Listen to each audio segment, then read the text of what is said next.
Hey guys, what's going on? Jeb here, and in today's video, we're going to be zooming out and doing some longer-term technical analysis on Bitcoin because in today's video, I want to show you guys a trend and a pattern that often indicates that a big move is coming to Bitcoin, and that trend and that pattern is most certainly lighting up right now, and it is indicating that we should be seeing a major move within the next couple of weeks, maybe even within the next couple of days. Guys, when Bitcoin trades sideways for as long as it has, it normally means that that sideways trading is about to come to an end in an explosive manner. So in today's video, we're going to be diving into the mechanics of big major volatile swings in Bitcoin and why one might be coming sooner rather than later. So anyway guys, this should be a relatively short one but also an informative video. So if you guys do enjoy today's video, make sure you smash that like button down below or I might just have to steal your mining rig. And also guys, do remember that for the month of October, we're running the sale on the Cryptocurrency Technical Analysis Academy, October 2019. That code is down below. Guys, if you want to learn how to do technical analysis on these markets and how to start profiting in these markets, whether Bitcoin is trading up, sideways, backwards, down, I don't care which direction Bitcoin's going, you can make a lot of money in these markets, and to do that, you need to know what you're doing. That's what CT2A is for. It will teach you from start to finish how to become a profitable analyst and trader and investor in these markets. More on that at the end of the video. But anyway, guys, without much further ado, let's go ahead and dive right on into it. I want to start out here on the daily chart, and we're going to go to BLX so we get a nice clean chart. Look at something on this chart. Check out what Bitcoin did in 2018. Look at this. See, we had the flat level of support down here at $6,000, but notice how Bitcoin continually got closer and closer and closer and closer to this level before we eventually broke it. What did this market back here in 2018 have in common with what we're doing right now? Well, guys, it's very simple. The volatility was dropping off. If we come up here and I go over here, then we can actually bring up our Bollinger Bands and I can show you exactly what was going on at this point in the history of the market. As we can see here, guys, with the Bollinger Bands on the daily chart, and as I'm about to show you on the weekly chart, the Bollinger Bands really started constricting on themselves more and more and more until the very, very end when they were very, very close together. If you guys don't know how Bollinger Bands work, there's a video on it in CT2A right here, but for those of you who are not in the academy, essentially what they do is they take two standard deviations of price action, about 95% of the price action, and show you where those averages are away from a 20 simple moving average. They're a great way of telling when Bitcoin is overextended, but oftentimes they don't give very good signals, as you can see over here in 2017, which is why I don't use them that much. But for what we're talking about today, having to do with volatility, they are actually very powerful. If we look out here to the weekly chart, for example, and we look back here in Bitcoin's history, we can also see that during 2018, the Bollinger Bands continued to constrict and constrict and constrict and constrict and constrict until eventually they blew up and Bitcoin fell off the cliff and the Bollinger Bands flared out in volatility. Same thing happened over here, guys. We saw very tight constriction, flare out. Tight constriction with very low volatility, Bitcoin flared. You see this in the history of Bitcoin over and over and over again. Constricted, flared, constricted, flared, constricted, flared, constricted, flared. It happens all the time, guys. Bitcoin goes through many different kinds of market cycles. You know that I talk about market cycles all the time, but one of those similar market cycles that Bitcoin tends to go through is a cycle between high volatility and low volatility, and it shows up very clearly on the Bollinger Bands. So okay, that's all well and good, Jeb. What does that actually mean for the market we're in right now?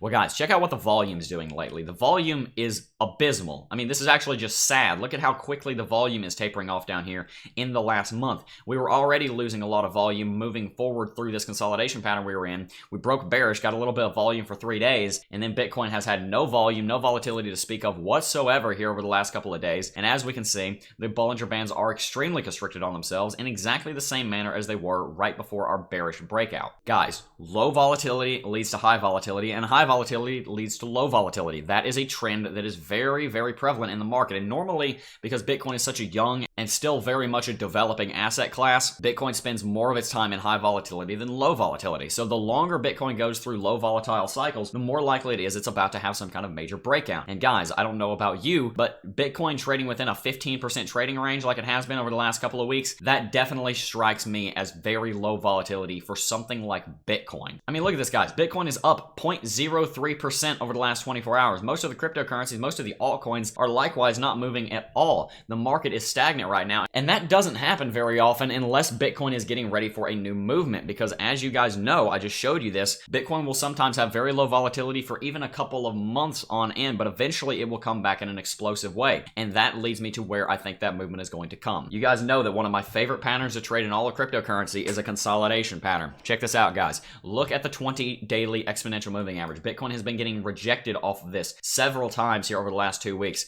Bitcoin wants to be above this moving average. It's a very, very important moving average. There's a reason there's a video dedicated dedicated to this exact moving average in CT2A. It's extremely important. And as you guys can see, Bitcoin is being pushed down by it. We rejected off of it yesterday, and if we don't get through it today, then Bitcoin's going to stay below it. And guys, do me a bit of a favor with the thought experiment here. Plot out this 20 EMA. Pretend where it's going to go in the future. What is it going to do? Something like this? Moves down here and touches this uptrend around November the 7th, around, like election day. Where does that leave Bitcoin? Well, if Bitcoin doesn't break out, it leaves it here stuck between a rock and a hard place, being this uptrend of support around $7,800 that we've been talking about for nearly a month now. If Bitcoin doesn't break the 20 EMA and we continue with low volatility like this, then guys, all we're in is in a consolidation pattern that a lot of people don't realize we're in, because people think consolidation patterns have to have two trend lines and one of them can't be a moving average. Well, I'm here to tell you that a consolidation pattern can be made of one moving average and one trend line, or two trend lines, guys. It's 2019. Don't discriminate. Because even though you may not see them very often because you very well may not be paying attention to them, Bitcoin consolidation patterns formed by different moving averages happen all the time, and they're a very important part of technical analysis, and right now we're seeing one of them. We have an uptrend of support, and we have a downtrending moving average as our resistance, and we're going to need to be watching this, because with this low volatility, Bitcoin's already looking for a major move here for the next week or two, and if Bitcoin does not get above the 20 EMA, that major volatile move is going to come within the next couple of weeks, as Bitcoin either breaks bullish or Bitcoin breaks bearish. Now guys, we've talked about in previous videos which direction I think that's going to happen, and how I think that's going to happen, so go back and watch a couple of the videos that we've uploaded recently, but in short, I'm bearish on Bitcoin until I'm proven bullish. I will be trying to set a long trade and a short trade, and whichever one executes, I will go through with, but until that time comes where Bitcoin is actually deciding which direction it wants to break, I am remaining neutral and siding with the bears, because the bears have not been proven incorrect yet. They have been nothing but vindicated, unfortunately. So guys, I want you to tell me in the comment section down below what you think of that analysis. I personally find that Bitcoin goes through cycles of high volatility and low volatility. Bitcoin had a lot higher volatility earlier on in the year, and we did lock in some really good gains, guys. Bitcoin was trading at $3,400 earlier this year, but at the same time, guys, Bitcoin has started to lose that volatility ever since about the beginning of July. And I think sooner than we may be expecting it, that volatility is going to be coming back. I'd love to hear your take on that in the comment section down below. Please do tell me what you think.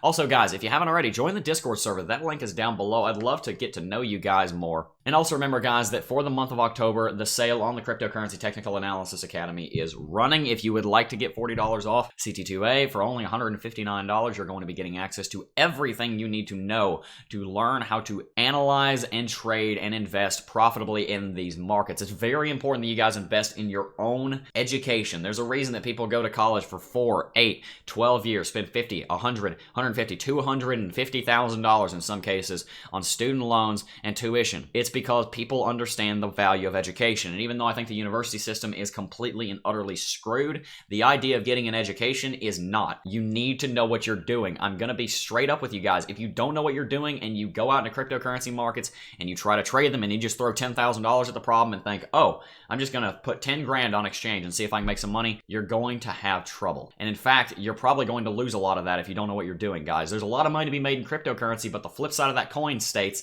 that if you don't know what you're doing, there's a lot of money to be lost. I see it as an absolute no-brainer to invest in your education. Maybe it's not even my academy, maybe it's someone else's. I do highly recommend mine though, and if you would like the take of our students, you can join our Discord server down below and see what they have to say. I specifically ask you guys to go and talk to our students before joining the academy. I want you guys to get their take on it. I want you to know what they think. So guys, join down below, see what our students think about CT2A, get the full picture, know what you're investing in, and then if you decide that it's a good investment, I think it is, then go ahead and hit the link down below. Use October 2019 at checkout and you get a $40 off on the academy. I would love to see you coming and joining us. We're getting close to 1,000 students, and when that happens, something fun might happen, guys. I'm not going to be spoiling anything just yet, but we'll see what happens. Anyway, guys, that is pretty much going to have to wrap it up for today's video. Like I said, tell me in the comment section down below what you thought of today's video. I'd love to hear your take on it. But guys, that's going to have to do it for today's video. I do want to thank each and every single last one of you for watching as always, and I will see you guys next video. Peace.